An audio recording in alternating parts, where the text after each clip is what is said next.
Good afternoon, everyone, depending on where you're joining us from across the country. Welcome to our newest destination-themed webinar based on Ireland, one of my favorite countries in the entire world, one of the few countries that I've left saying I'm definitely coming back.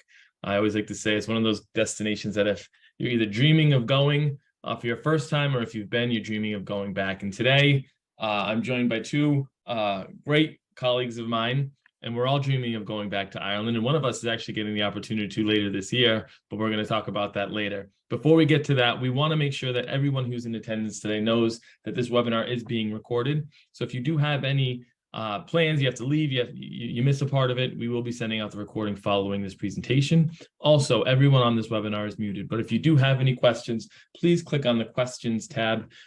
We'll be having time to answer those questions at the end or maybe even throughout. This is really focused on a conversation. So if you have any questions, please feel free to post them in the questions tab. We'll either get to them at the end, or if they happen to feed into our conversation, we'd love to ask them during the conversation as well. Before we get to Ireland, we want to do some introductions. I am joined by two, like I said, great colleagues of mine who have also been to Ireland. One is Nicola Balbriggan.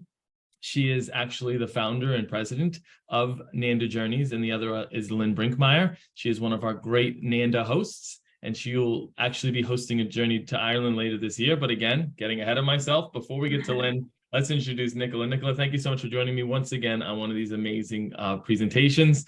Tell us a little bit about yourself, your experience in Ireland, and about Nanda Journeys.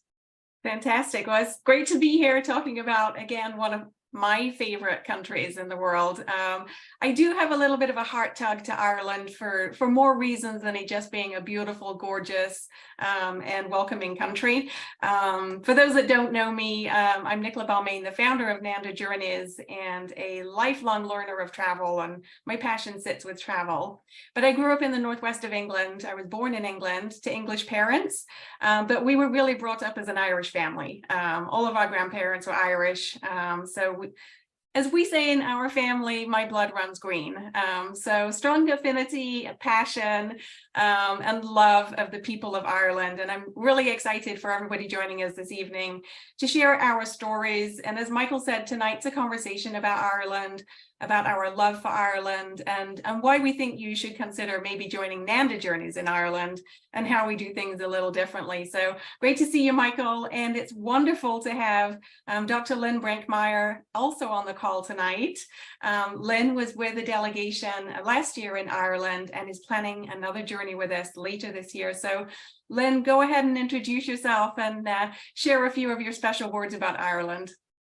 Hi there, I'm happy to be invited to be part of this webinar, and seeing all these pictures, I can smell the beautiful smells and the sea breeze and everything. These happen to be a couple of my students at Texas State University who traveled with me, and they were absolutely thrilled about the possibilities, and they're already planning another Nanda trip down in the future because they had such a great time with these beautiful cliffs here. We walked over there, and I think it's some of the most beautiful country I've ever seen in my life. And it's just like you're walking around in a postcard the entire time.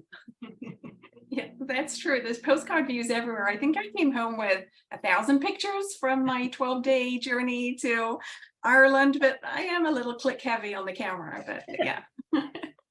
Yeah, it seems like everywhere you go, there's a place for a picture. And so, I mean, that's a great transition into all of the pictures that we're showing tonight at the presentation are all pictures that we've taken during our trip, except for a few at the end, but for the most part, pictures that we've taken during our journeys. And so when I was in Ireland back in 2019, I actually went with my family, who you see here in the picture, my wife, Mary, and my daughters, Ava and Lily.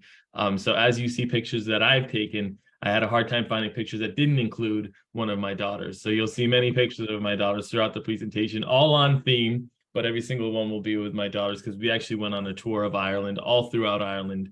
And this is just us at the Cliffs of Moher. Just happened to be a 75-degree and sunny day. We got really lucky when we were at the Cliffs of Moher. So that was kind of my experience. But before we get into Ireland in depth and all of the things that we came here to talk about, for those that are kind of new to the Nanda Journeys family, Nicola, if you could kind of tell us a little bit about Nanda Journeys and your journey in creating Nanda Journeys. Of course. Well, welcome everybody. For those of you again joining us this evening, thank you for being here. And welcome to the Nanda family. If you're not already part of the Nanda family, you are warmly welcomed. That's really how we approach everything here at Nanda Journeys. It's as if you were family joining us. We try to create an experience that we would for our own family with those really immersive people connections that you might not necessarily get if you're either traveling by yourself or with somebody else. My love of travel started at age 17. As I mentioned, I grew up in England. I studied travel. My first job was in Austria at the grand old age of 17 for a summer. And I've just had the most fortunate opportunity to grow up in travel with some wonderful companies. And when my last company that I worked for, a student education company called People to People, closed in 2015, it was devastating. I loved what we did. It had truly unlocked for me that passion of very immersive, purposeful, meaningful, responsible experiences when we travel. So I put on my big girl pants and I decided that we were going to try this for ourselves. And we're very fortunate that people like Lynn came along on that journey with us to continue creating these wonderful opportunities for you, our fabulous clients. Everything we do is with purpose. And one of our primary goals is to spend the travel dollars we're spending on your behalf to keep them as local as possible to the village, the town, the little community that you're in, so that we can have the most positive impact on the communities that we're having the good fortune to visit. So welcome everybody to Nanda Journeys. If you have a travel question for us, just be in touch anytime. You don't have to be traveling with Nanda to share our passion. So come on and join the family anytime. Great. And now talking about Ireland, what we all came here to learn more about tonight is all about telling stories, dispelling some of the myths that people might feel about Ireland in regards to some of the stories they might have heard from other people, but really just sharing the overall experience that we had, sharing some of the things that we learned while we were there that those that might be planning on joining us at a future journey or even kind of going on their own might be able to take with them. So some of our experiences, sharing the culture, and overall just sharing the beauty of the Emerald Isle, because it is one of the most picturesque and beautiful destinations that I've ever been.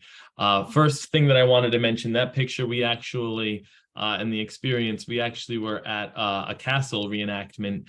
And for those of you that Game of Thrones fans, a lot of Game of Thrones was filmed in Northern Ireland. And so we got to see a lot of the Northern Ireland Game of Thrones themed stuff. And so this is us actually shooting bows and arrows and dressing as kings. There's a lot of castle culture, a lot of historic castles that you get a chance to visit, and that was just one of our experiences. So let's talk about the experiences that you had. Michael, can I just ask you just to flip back just one quick second on that previous slide? Yeah. I just wanted to talk about the middle picture right there, because that was a picture one of my guests took when we were at the Rock of Cashel. And the reason I love it is because it does several things. It obviously has the Celtic cross, which you see all over Ireland. And this was the cemetery that was at Rock of Cashel. But it looks out onto the most majestic green landscapes and fields that go on forever. And that's something that we love, right? But you need the rain and you need the sunshine. And we were fortunate to have the sunshine on this day. And I just felt like it cast this wonderful kind of shadow and just the beautiful picturesque sunny skies in the background there. So I just thought I'd share that with our guests tonight. Yeah, it's a beautiful picture. And it's a perfect example of the rolling green hills of Ireland that Ireland is so well known for. And so this is a picture of Doolin right up at this castle is actually located, this tower at the Cliffs of Moher, right? Right. Yeah, actually, my students actually took that and we traveled all the way up on the spiral staircase to the very, very top. And you see all the different indentions at the top where they used to protect themselves, I guess, with bows and arrows. I'm not 100% sure, but it was just fascinating, the huge view that you could have. I'm going to talk real quickly too about my experience at one of the cemeteries, because I was just walking around and looking in some of the graves. I mean, you saw the years that were 100 or 50 or BC. And, our minds in the United States are blown because we just don't go back that far. And we were looking at this beautiful Celtic cross and it was 400. I was like, that, okay, that, you know, it just blew my mind, the age of the history there. And I just thought it was fascinating. So I want to make sure I shared that. Yeah. And so that one question that I have, Lynn, the tower itself, did you have to pay to go in the tower? Because for some reason I remember when I was there that there was a fee, which is why we didn't go in. Do you remember if you had to pay to get in? You know, I think we did, but it was not a nominal. I mean, I don't remember it being any big deal at all. And just we wanted to get to the top of it. And so we absolutely did. And it's just spiral, just go up and up and up and up in a circle. And then you get to come back down and get out of the way when people are going up too. So it's quite a journey, but it's really worth it. It's lovely up there. Yeah. Were you going to say something, Nicola? No, I think that I was just thinking that the views would be even more spectacular up there at the top of the tower. It's worth it. Of course, I didn't have two little children that I was trying to get up the stairs too, so that makes a difference. Yes. And you'll see this tower in other pictures because it's right there from other pictures. You can see it from other parts of the Cliffs of Moher. Even in this presentation, I've show a picture where this tower is located right there on the cliffs as well. And then also in Northern Ireland, that's my daughter and I, as we were walking in the Giant's Causeway, which has a really great story about two giants that had built a bridge and fought and broke the bridge, and all the amazing history there. But it's just such an amazing, unique rock formation. And we were there on a cloudy day. You know, not every day is 75 and sunny, but we were there on a cloudy day. But it was still such an amazing sight to be able to walk down. You can take a cart. So one of the things is it's a long walk. But you can take a car down if for those that are a little less mobile. But getting down there is definitely worth the time and effort and energy. It's worth it. And that's one of the key things that we focus on at Nanda Journey is we're not going to let you miss those iconic locations like the Giant's Causeway, like the Cliffs of Moher. But as you'll see, hopefully, as the presentation moves on, it's not the focal point of what we do, but we're never going to let you miss anything. You're never going to miss anything that is on another program. And the picture on the right there makes me smile because it just reminds me of when my hair was longer, number one. I'm trying to get back there. We're on our way back. But this is in Adair, and what I love about it is the smiles on their faces and the cottages and the beautiful picturesque small cottages that you see all over Ireland. This is the colourful village of Adair, where we enjoyed the most amazing ice cream as well, by the way. If you like ice cream, some of the best ice cream you're ever going to have is in Ireland. It's so creamy. You can't beat those Kerry cows, you know. So this was just such a wonderful day. And we said we would really need a picture in front of this like beautiful cottage. And the guests really just had a lovely time. Yeah. Yeah. And I mean, in terms of the ability to have a great time, it's all about who you're with. And I feel like on a group tour, a lot of people aren't necessarily sure if they want to do it as a group, or if they want to do it on their own. But as a group tour, it's not necessarily where you go, but who you're with. And every Nanda journey always has fun, regardless of what's going on or what the weather is like. They're always out there having a great time. And I saw these pictures, Lynn, and I wanted to just put them here because it's rainy. You know, you have your parkas on, but you're still having a blast. Tell us a little bit about what's going on and kind of the mindset of the travelers and the weather itself here. Yeah, we didn't have the 75-degree sunny day that day, but it didn't matter. We had so much fun. As you can see, all of us are just, you know, we're determined we're going to go ahead. And I don't know if you can see the little dog too that went with us all the entire time. I think we had 3 boats total, and it was, I mean, it's still so majestic and so beautiful, even when you're riding out in the water and getting so close to some of the land and seeing some of the different sites. But this is the picture on the right is when we had just finished our trip. We lived through it. We were soaked to the gills. We were having such a great time. There's a little bit of a hike involved with this as well too. So we were just elated. And when you talk about the community, I will tell you that this group of people that went with me to Ireland, we still say we're on an app that we're staying together. And I hear from them probably once or twice a week. We still stay in touch with each other, checking in how many. So it's just a huge community. They're friends for life. It'll never change. And so they really are just a family inside the Nanda family.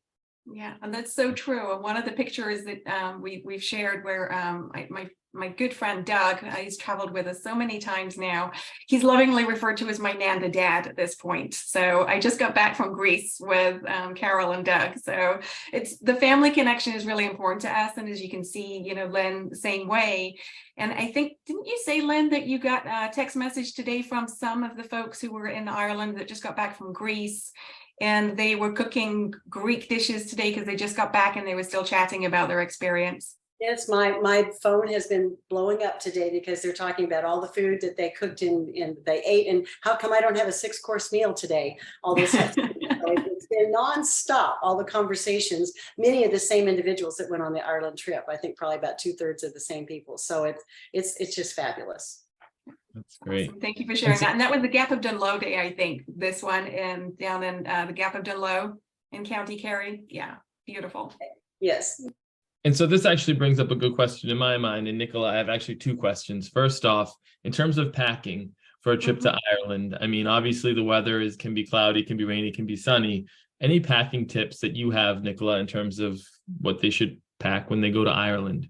Yeah, no matter the time of the year, whichever of the 4 seasons you choose to travel in, know that really Ireland only has one season and it's changeable. That's it. Yeah. So pack in layers and always take, you know, a very light raincoat, maybe a small umbrella or a hat, as some of the folks have here. But layers is your best option, a pair of waterproof shoes. And as you can see, with that, Lynn had a great time. So pack for layers. You can't get that gorgeous green grass without the sun and the rain. And it doesn't matter which time of the year you're going, you're going to get a little bit of both. Yeah. Yeah, absolutely. I mean, it's always good to, you can, if it might be cold on the bus, or on the transportation, but warm outside. So you always want to be able to have a jacket.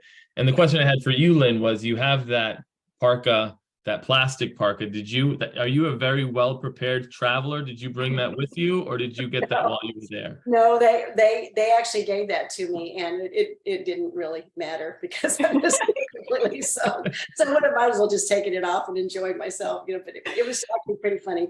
I was dripping everywhere. People were laughing at me. It was wonderful. It was a lot of fun. Yeah, I see that, and I think, you know, even if you don't, like me, I'm not the most prepared traveler. I know that our local leaders, those that are there kind of guiding the tour, our hosts, they're always there and prepared for everything. So for myself, I wouldn't have brought it. Somebody would have had to bring it with for me. So, but the weather isn't always, you know, rainy and cloudy. I wanted to show these 2 pictures because obviously there are blue skies. Ireland, to your point exactly, Nicola. You can't have the green grass without both the rain and the sunshine.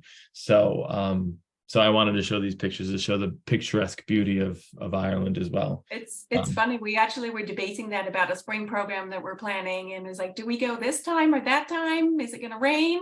Like, there is no good predictability for the weather in Ireland. I know my daughter's going to Dublin. She just set off today for Europe, and she's going to have a little bit of rain looking at the forecast coming now, and we're in summer. So yeah, just be open to everything.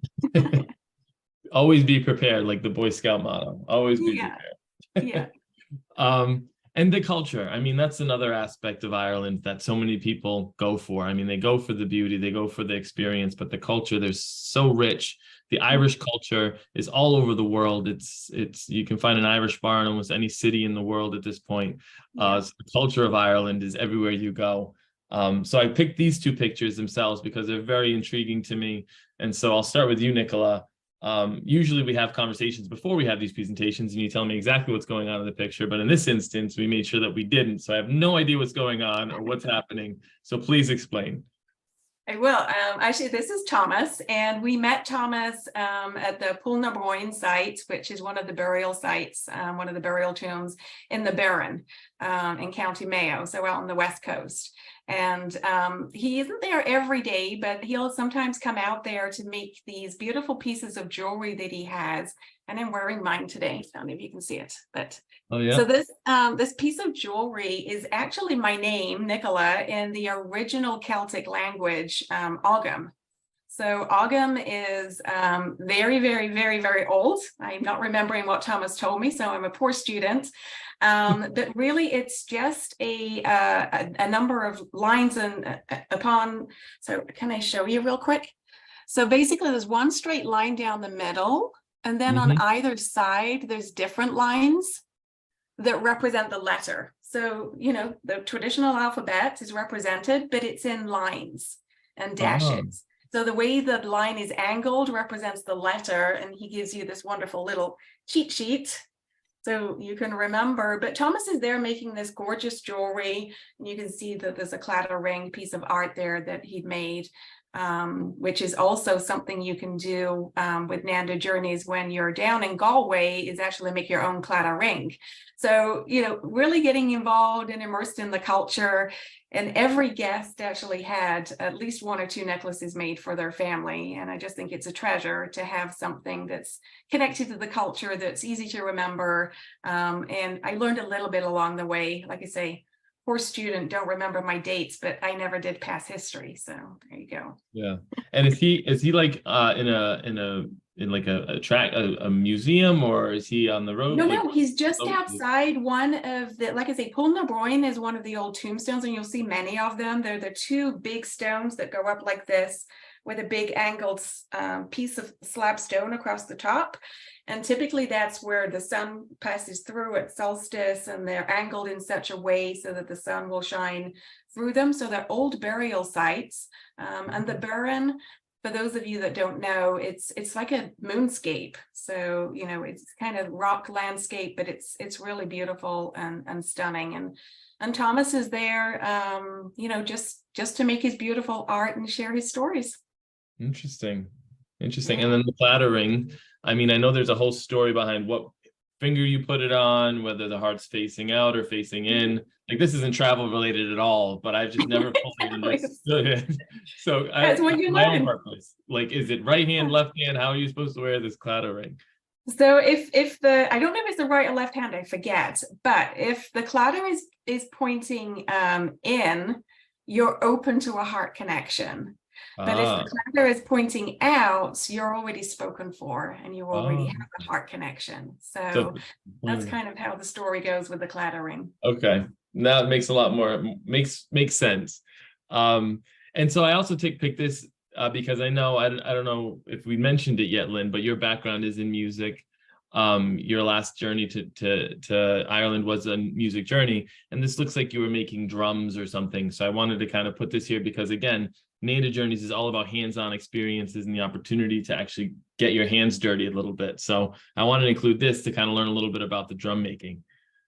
Absolutely. These are all delegates that went on that trip that are making the drums, and you can see how beautiful the drums are. And they're I mean, they were made from, you get the skin, it's supple, and then you put it around on the wood, and then you nail in all the nails all the way around it.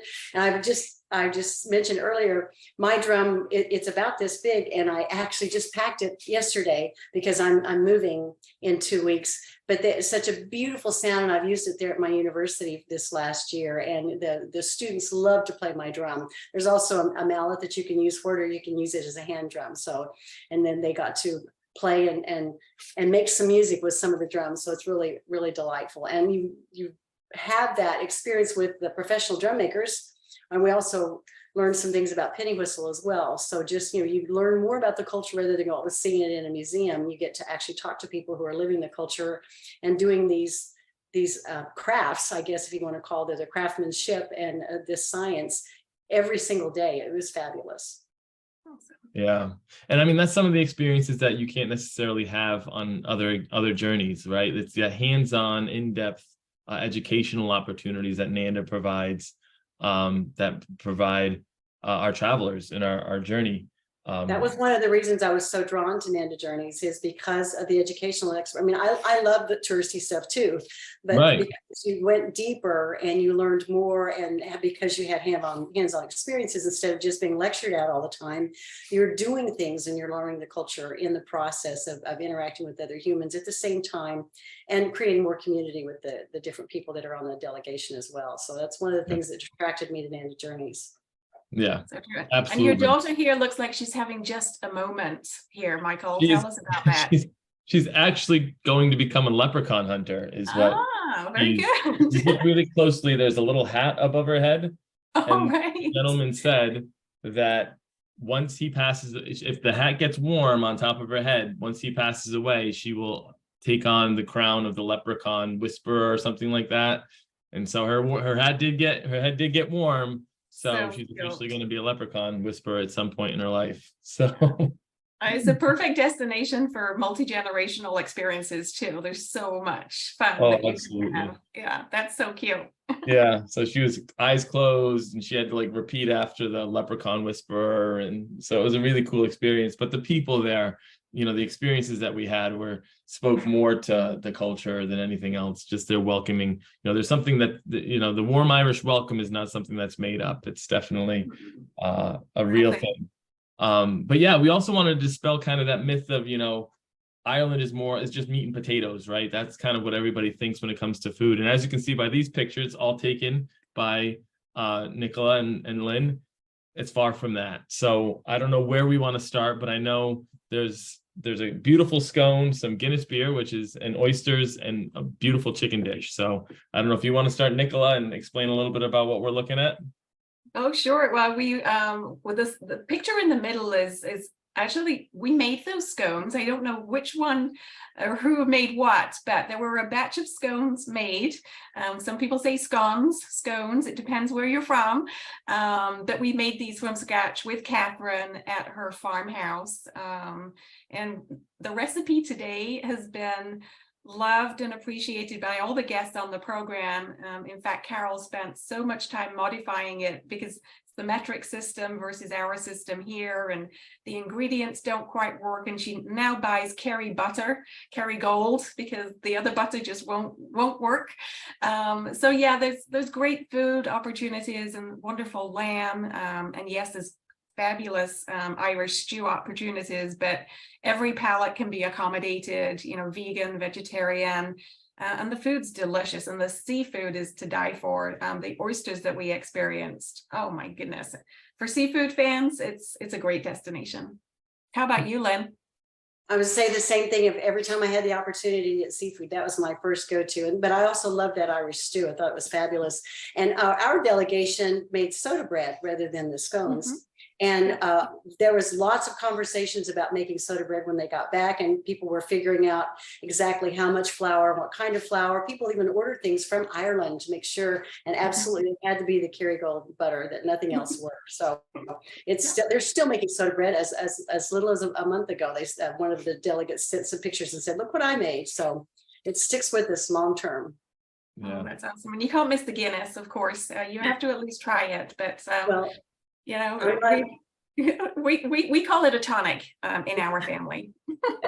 I'm not a beer drinker, but I will tell you that it's some of the best chocolate with Guinness in it that I've ever had in my life. And I have lots of orders from my family. You have to bring back more of the Guinness chocolate. So my wife doesn't drink a lot of beer, but they put like some raspberry like little coulis in there. Mm-hmm. Yeah, and she loved it. It was like raspberry sorbet or something like that in it that made it taste sweeter, and she loved it. And again, I'm not a big Guinness drinker, but when in Dublin, you do the Dublin thing. And for those of you that might be afraid of picky eaters, I know I used to be a picky eater. My daughter was. My daughter is. She had so much that she could eat here. So for those of you that are worried about is there going to be something for me to eat, Ireland, although it does have a wide range of food, still has those very comforts from home that make it easy to always find something to eat. But the food if I can talk about that real quick about the food, because on the delegation that went with me, there were quite a few serious allergies that some of the individuals had that could be life-threatening. And our guides and all of the places that we ate took care of every single one of them. Everyone was able to have a lot of food and really enjoy themselves. And so they really took care of us, those individuals that had those allergy challenges. So I just wanted to share that as well. Very good. Very good. Yeah, I mean, that's always important. I know that when we put tours together, we always ask about any dietary restrictions, dietary requirements. A lot of people feel that you're putting someone out by having a dietary, not so. If you have any kind of requirements or anything like that, feel free to let us know. We're happy to kind of accommodate. And Ireland has something for everyone, so you're never going to go hungry by any means.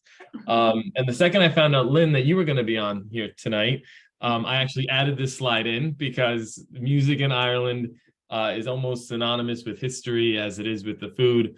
Irish music is so well known, and I know that you have been on an Irish music delegation. My daughter there dancing to Irish music in a castle reenactment. Again, amazing music in Ireland. Tell us a little bit about your experience, some of the pictures that we're seeing here, some of the things that you had a chance to experience in Ireland. Well, the picture in the middle, I think these were street performers when we were walking around and doing some shopping, and we stood there and listened to them. They were fabulous, and it was amazing musicians. They sounded like professionals when we were just standing there listening. And then the people on the left, we had this wonderful opportunity to go to the gentleman's. I'm sorry, his name is slipping my mind, but Nicola, maybe you can help. Christy Barry. And they were performing for us. First of all, we played penny whistle with them, and some of us were not penny whistle experts. Some was quite hilarious. And some of us played pretty well, and some instrumentalists, but we had a great time learning how to play the penny whistle with all of them. And then they put on a show for us. And it was just magical to be so close. We were sitting in their living room and sitting 3-4 feet away. And then with every song, there was always a story and how that story fit into the history and the culture. And so you weren't just sitting there listening to a concert, you were learning all about the culture and the people there at the same time. So I'm sitting in that living room, just looking at that picture. It's right, just takes me right back to it immediately. And Christy's quite the character. And for those of you that feel the need to do a little bit of an Irish dance, it's strongly encouraged at Christy's house. And that's what, I mean, in all honesty, the reason I included the picture in the middle is because I loved just walking around the city and listening to all the live music, whether you're in Galway or Dublin or Killarney, getting a chance to kind of walk around there. Almost every pub has live music happening inside. So, although, we were on a tour ourselves, we had that free time to walk around. And I wanted to ask you, Nicola, I know that everybody thinks when I go on a tour, every minute of every day is planned and I want to do things that I want to do sometimes. Not so with Nanda Journey. So I want to give you a chance to dispel that myth right now. In terms of opportunities to explore, are there chances with Nanda Journeys to do that as well? Absolutely. I mean, we certainly try and strike the right balance of making sure that we take advantage of the time to give you these really lovely experiences, but we also understand that, some shopping time or some downtime or, just you time just to explore something independently. We will have free evenings, for instance, or maybe a half day included in the program, depending on where we are. So on our cultural journeys, which we have one coming out this coming October to Ireland, there's a little bit more downtime. On our more structured educational programs, we tend to have a packed week itinerary, with the weekend being a little bit looser, and then the evenings, of course. So there's definitely opportunities to roam, and I think the delegates always find time to shop the wonderful arts, crafts, and the suitcases come home a little bit heavier, if not an extra suitcase, I think. Yeah. I can see Lynn nodding along. Yes, absolutely. Extra suitcase. Talk about the shopping. I don't know if you can see this at all, but I have a beautiful gold necklace on, and it's actually the tree of life. But when you turn it on the side, it's the map of Ireland. And the delegate saw me looking at it, and I went back and looked at this necklace probably 5 or 6 times. I thought, you don't need it, it's okay, and walk away. And then at the last dinner, they presented me with this, and I never take this necklace off. So shopping is quite important to at least the Nanda family that we've created. They appreciate those opportunities to see what the finer points of the shopping are in every area we go to. That's wonderful. And I know we do always try also to provide those opportunities for you to authentically shop. We don't do tat, is what we nickname it here at Nanda. We don't need the little souvenirs. We want you to be able to tell a story about something that was authentically made, and really get to know the artist or get to know the jeweler that made it. So we're never gonna, you have to find those touristy shops all by yourself. They're not on the path that we take you. So yeah, absolutely. And I think that's one of the beautiful things of a guided tour, because we've talked about a lot of things that if you go on your own, if you plan your own trip, you don't get a chance to experience the drum making, or getting a chance to dance with Christy, or having those experiences that you can't plan on your own. And so that's what I love about what Nanda Journeys does, and some of the things that you get a chance, because you could walk down a city street, you could experience a town and not fully understand it if you kind of just walk through it on your own. And with our hosts, with our local leaders, our guides, they kind of bring the history to life, because it's funny, like some of the best travel moments in my life have been when I'm walking down a normal city street and somebody paints it in the eyes of 11th century, and you're walking down the same road as Marie Antoinette or something like that, where it's like almost putting you back in those shoes. And I feel like you mentioned it, Lynn, how old and how much history is here in Ireland. The culture is bred through the history and the history that it shows. So I wanted to take a minute to talk about the history, because I saw this picture. I kind of assume where it is because they're very well known for their murals, but I might be completely wrong. So tell us a little bit about the mural, where you got the picture, and kind of the area that it was in. Well, the murals that I saw were all on a bus tour, because we were going to another educational event, and I'm sorry I don't remember it exactly now, the actual order. But what I was surprised about all these beautiful, huge murals was that it was history across, important political events across the globe, not just in Ireland. And obviously there were Irish ones as well, but it was just fascinating to see Gandhi, all these different individuals, Mandela, different ones that there were murals about them, and how many of them had sayings about freedom, love, life, all of those core values of how to be a better human. And I thought it was fascinating. And I have probably 30 pictures of just murals of us in that bus tour. Some of them have somebody's head in the way for a tree as we fly by, those type of things. But that was, so it wasn't a walking tour, but it was a bus tour when we got to see these. I'm not sure if you had a little bit more expansive experience with that, Nicola, or not. Yeah, we did up in Northern Ireland. So some of our programs, your program was music focused. Some of our programs that focused a little bit more on the history. And we have the Rule of Law coming up, a journey later this year that's focusing on the peace process specifically, and the troubles in Ireland. So this is up in that area in Derry and then Northern Ireland. And we even have opportunities for people to meet with former political prisoners, for instance. So you'll have people from both sides of the conflict that are now living together, working together in their communities, but they'll be very honest and brutally honest with you about the challenges that they faced, how that shows up today. I mean, it's not perfect yet. There is the peace process, but there are always those events in life and history, and especially when you're remembering the Easter Uprising or the Good Friday Agreement, they talk about why it can still be fractious now and why it's a very fragile arrangement that has to be nurtured and honed. But that just tells us about our own lives too, and how we face the challenges to maintain peace all over the world. And I love that you shared the mural story, Lynn, because really what they're depicting for us is that reminder you have to work constantly. We have to have our leaders constantly helping us to maintain that very thin line of things all being very peaceful and sane. And the murals are amazing. The artwork in of itself, to be appreciated for its art, is phenomenal as well. Yeah.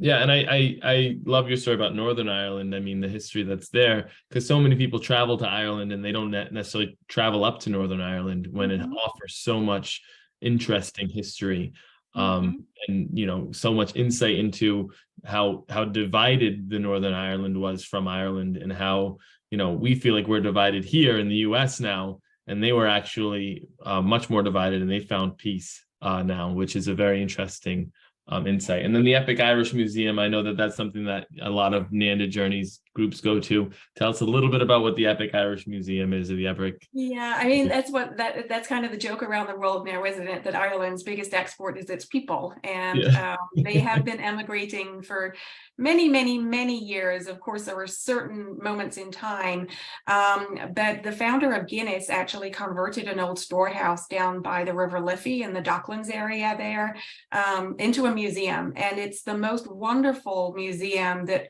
you can self-guide through the ages. And there were stories of people emigrating and the famine, of course, that it documents all of that very, very well.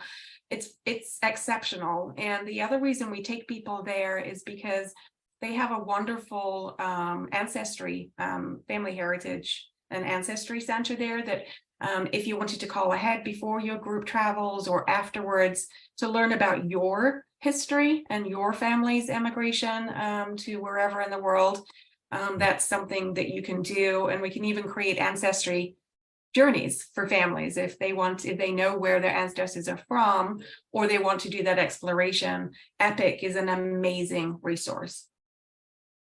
Yeah.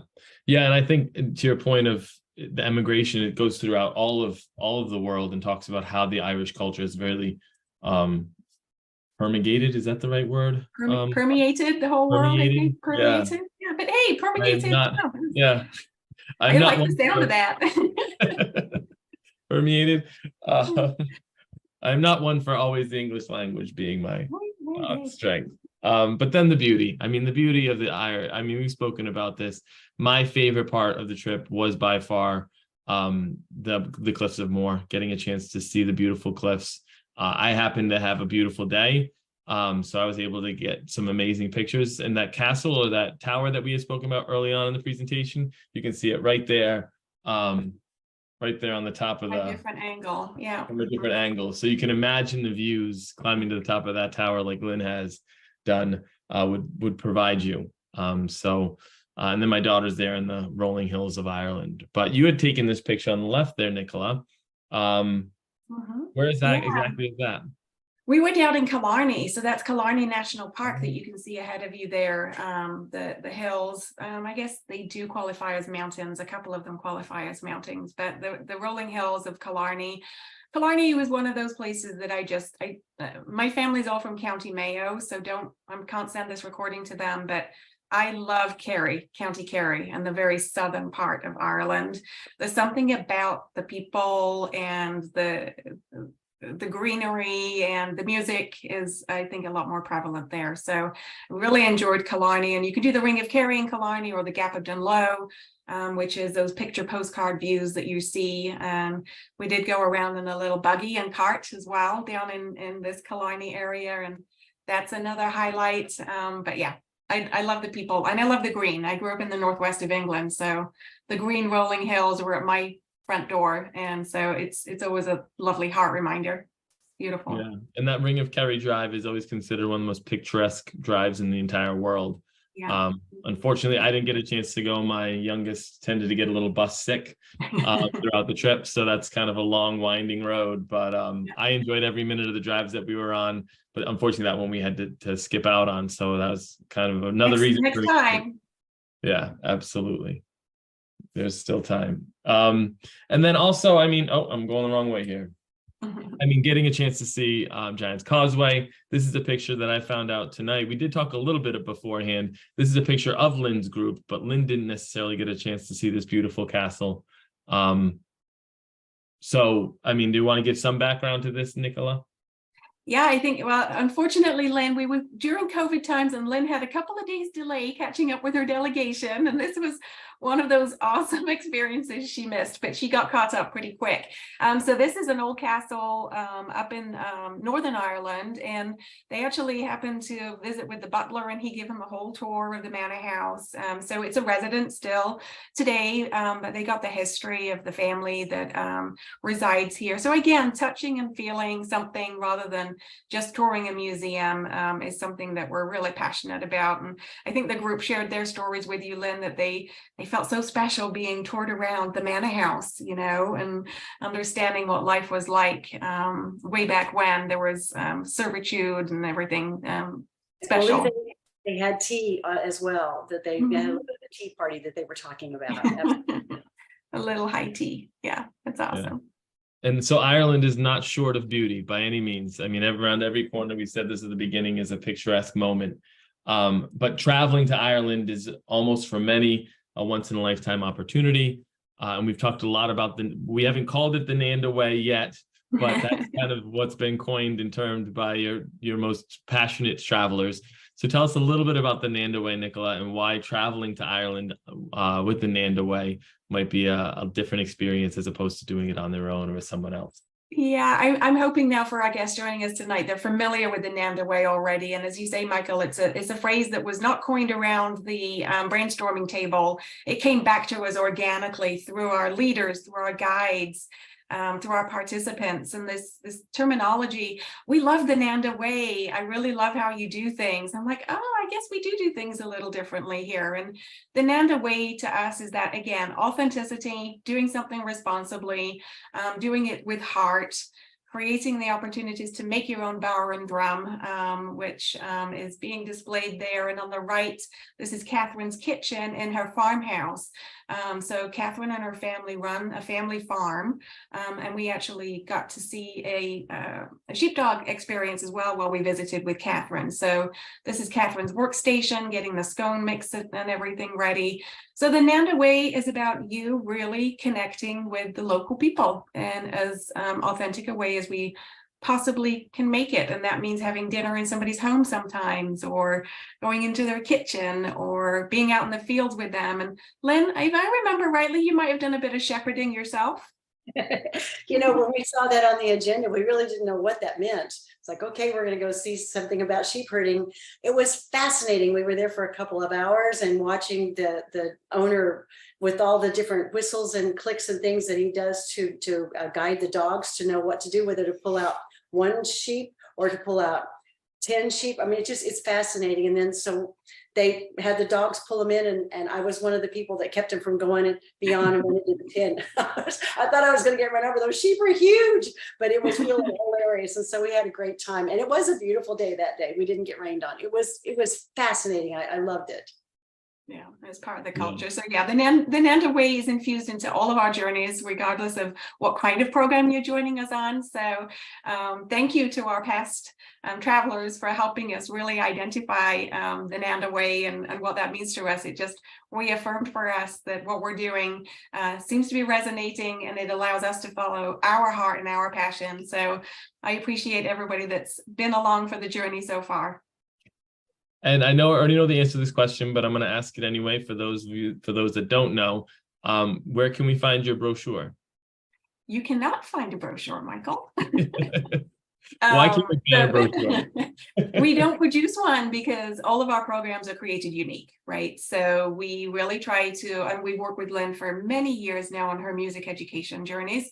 So we identify the mission and goals, whether it be your own private journey or your professional career enrichment journey. We want to understand what do you want it to feel like? We've even used colors and feelings, and it doesn't have to be a really scripted thought process on your behalf. Tell us what you want to feel, tell us what you want to do, and we create the experience for you that is around that passion that you've shared with us. We make sure that we try and infuse some experiences that are going to align with what you hope to get out of your journey. Great. So every itinerary is custom made. I haven't had a chance to go on a Nanda journey yet, but I'll be on one next year, which I'm super excited about for the group that I'm being a part of as well. But tell us a little bit about, now that we are all inspired to go to Ireland, we have a few itineraries that are coming up towards the end of the year. The first one that we wanted to touch upon was the one that Lynn is actually hosting, which is a journey of purpose and discovery, departing this October. Tell us a little bit about this journey and kind of what they'll experience. And Lynn, if you want to kind of put in any input that you'd like to put in as well, that's great too. Yeah, so this journey, and again, I don't think we've mentioned yet, but all of our journeys are kept purposefully small.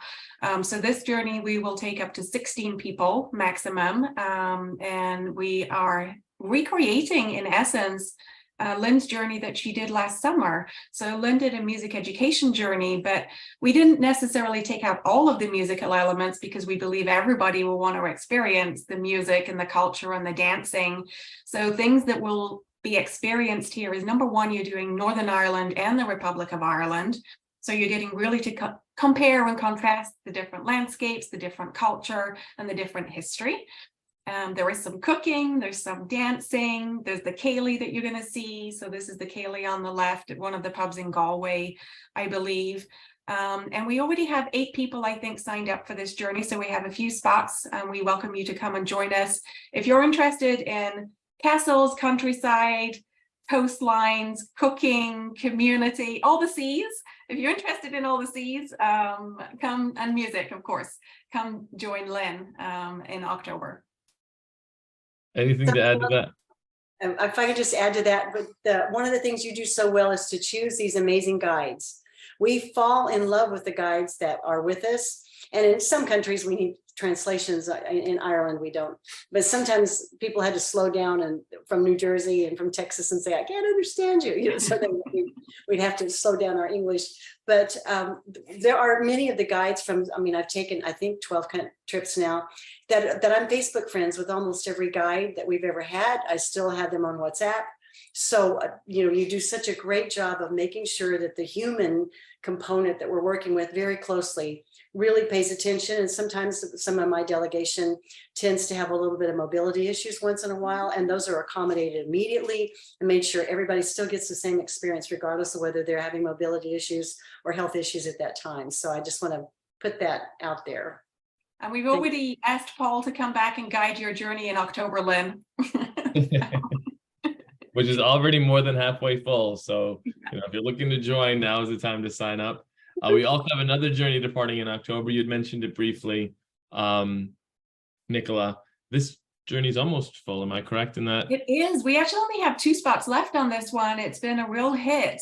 So whilst it's a law delegation, so it's one of our career enrichment focused journeys, it's focused around the rule of law on the road to peace. So on this particular journey, professional members of the delegation, and if you're interested in the topic, you're welcome to join. They're going to meet with people that helped during the peace process. There's one particular meeting I'm excited about for this one, and it's while they're actually doing their cooking class at Tracy's farmhouse. So you're already in somebody's home, but you're going to be joined by 2 nuns. And these 2 wonderful nuns have a previous career. One of them was a BBC journalist that covered the peace process and the Good Friday Agreement. And the other one's a lawyer, and she helped with some of the writing. What am I trying to say? She was involved in brokering the peace process, I guessed, through her legal expertise. And that's one of many professional elements that are incorporated, and you'll meet with the former political prisoners I mentioned. But that also is October 6th to the 14th with Mr. Richard Pena, who's a lawyer from Texas. So just 2 spots left on that particular journey. Right, both the same week. So if you want to just go and have a good time and learn about music and have a few beers, you can travel with Lynn. If you're looking for a more in-depth educational and professional experience, we have 2 spots left on this journey. And if you're looking to go to Ireland next year, there's something coming soon that we're, I think, for the first time talking about right here tonight, right? Yeah, that's right. We're working on, each year we have a wonderful HR learning delegation. So these are human resources professionals, and they go every year to a different country. They got back from Israel in April. So Ireland is, I think, home to like 700 different headquarters for US businesses. So the relationship between Ireland and the US as far as headquarters and recruitment is pretty key. So we're going to be doing that in the spring of 2024. And again, that will be a delegation of career professionals. But we do have a guest program on our career groups. So if you want to bring along a guest that's not part of the professional focus, we have a separate itinerary for them to enjoy as well. Great. And for those that are looking and are here to learn more about Ireland, and now they're inspired and they want to go on their own, one thing I love about Nicola and Nanda Journeys and what we do here is you can go on a group itinerary, but we can also customize something just for you in a smaller group. Tell us a little bit about how our listeners today or viewers today can create their own customized experience of the Emerald Isle. Yeah, we've done everything from a solo traveler who wanted to do a milestone birthday splurge experience in Ireland and stay in castles and manor homes and do fly fishing and falconry, to really wanting to immerse into the local culture and stay at a very small hotel in a village, let's say, or study music. So whether you're one or many, and regardless of your focus or what you want to do in Ireland, we can customize a program for you around your specific goals, your specific budget. We'll always provide guidance on when to travel, what to do, and we take care of all of the details. So we just need to know why you want to go to Ireland and what you want to do when you're there. we'll create everything for you and take care of you from start to finish. Air inclusion, if you want it, if you have your own air, no problem. But we're here to host you in Ireland and have you have the most authentic experience possible.